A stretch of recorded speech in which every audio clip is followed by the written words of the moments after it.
Hraunsnef Sveitahótel svo sannarlega fjölskyldurekið fyrirtæki. Þar eru hjónin Jóhann og Brynja og börnin þeirra 3 eru komin heim og eru að starfa við fyrirtækið, auk þess sem ein dóttirin er að sauma föt og selja á staðnum. Ótrúlega spennandi og flott og þau eru sjálfbær, ekki bara á veitingastaðnum, svo gott sem alveg, heldur einnig í húsbúnaði og búsa á höldum. Við skulum kíkja á hjónin. Hvaða starfsemi er hérna á Hraunsnefi? Já, ekki bara segja hvað starfsemi er ekki. Já. Nei, það er kannski stærsti reksturinn er veitingastaður. Það er vel yfir 50% sem veitingastaðurinn er. Svo myndi ég segja hótelið.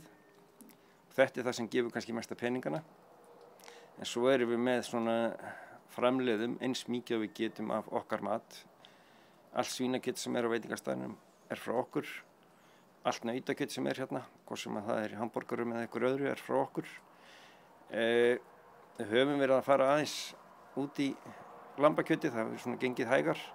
En við erum komið þegar með 40 rollur, sennilega þyrftum við að vera svona í kringum 60 rollur.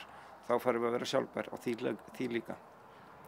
Og svo er ýmislegt sem að okkur langar meira til að gera, sko. Eins og til dæmis með grænmeti, fara í grænmetisræktun. Og svo er fiskeldi sem kitlar mig alltaf í puttana að fara svolítið í. Þannig að við værum svolítið bara algjörlega sjálfbær á veitingastaðnum. Hvað er það helst sem að fólk er að sækja í, sem að kemur hérna? Er það þessi sanni sveita andi? Fyrst hafi það verið svolítið kannski bara að komast í rólegheit og veitingastaðurinn hefur svona fengið svolítið gott orð á sig og verið góður matur.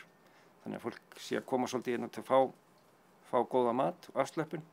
Við erum með heita potta hérna sem að fínt er að slappa af og svo erum við náttúrulega með þennan arinn sem við kveikjum upp á hverju kvöldi ef að veður er til og þetta er bara svona, já, reyna að hafa mjög, við reynum að hafa svona afslappað andrúmsloft og munum það að það sé dagur líka á morgun.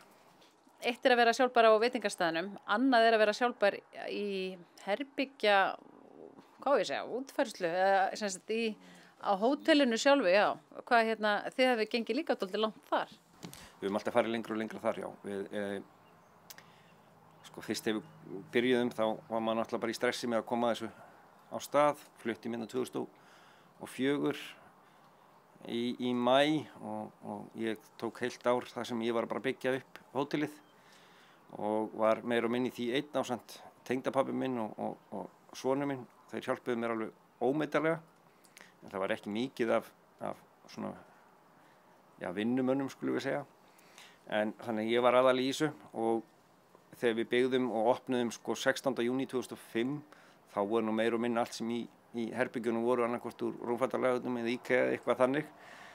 En svo, já, keyptum bara frekar ódýrar og svo fór ég meira og minna að smíða það sem er í herbyggjunum. Og já, höfum breytt bara áherslu mjög mikið í því að fara í það að þetta sé mjög bara gert hér. Hvernig er þegar maður er að rækta svona matinn sinn sjálfur af skepnum? Ferlið í því, þið eruð ekki að skjóta og skera hérna út í skurði eða hvað? Nei, það er alveg bannað. Það má ef þú borða það sjálfur, en ef þú ætlar að selja þetta á veitingastað þá þarf að fara alla leiðir sem að eru sagðar frá MAST, Matvælastofnun. En allt kjöt okkar fer í sláturhús og það fyrir svona eftir hvar það er, reynum að hafa það sem næst okkur. En meira og minna höfum við gert að okkar kjöti hérna sjálf og erum með kjötinaðmann til taks sem að hjálpar okkur í því og svo pökkum við og höfum verið að selja svolítið af nautahakki og svona nautaþinnum sem við köllum. Þá eigum við alla góðu bitana því að það er það sem við þurfum mest á að halda. Og það hefur verið þó nokkuð sal í þessu því að allt okkar kjöt er af skepnum sem hafa gengið utandyra. Þeir hafa skjóli við veturinn en ganga alfarið úti sjálf og eins og við þekkjum með lambakjöti þá eigum við besta lambakjöti í heimi því að lömbin labba á fjalli allt sumarið og ég vil meina að nautakjöti hjá okkur sé mjög gott vegna þess að nautin eru úti alltaf. Þau komast í skjól, komast inn, ef það slæmt veður og það eins með grísina og svínin að þau fá að vera úti. Þið eru með góða aðstöðu hér, ekki nóg með að þið gerir herbyggin, ef þú smíðir í herbyggin og veitingastæðin sjálfur heldur Brynja síðan að gera búsáhöld. Já, leirtauið, all leirtauið sem hérna á Hraunsnesi gert hér, Brynja gerir það.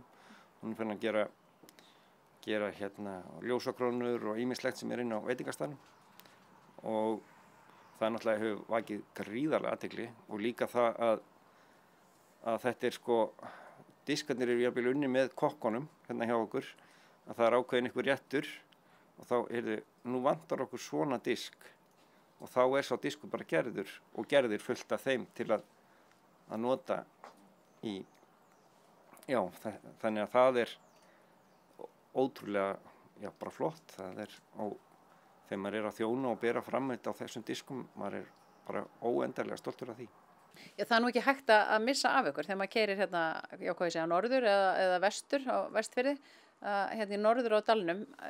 Þetta stórmerkilega hlið tekur, það eins og maður sé að fara inn í bara einhvern annan heim að keyra hérna í gegnum hliðið. Hvað var einhver merking með þessu, einhver dýpri merking en bara merking? Já, í rauninni, það var mikil pæling á baku þetta. Að þegar við byrjuðum þá settum við upp svona stórt skilti sem stóð á bara Hraunsnef og allt þetta og það tók enginn eftir því. Það vissi enginn og bara þið eru að auglýsa þetta betur og bara hvað á maður að gera. Og mamma og pabbi, þau eiga, eða mamma á ennþá, sumarbústaðið við Þingvallavatn og ég hafði oft keyrt fram hjá Úlfljótsvatni og þar svona skátahlið. Og mér varð hugsað svolítið til þess og spáði bara akkur ekki setja bara alvöru hlið þarna niður frá, stórt og mikið og þetta var nú einhvern tímann þetta kringur hrun, þannig að maður átti nú enga pening frekar en nokkur tímann áður.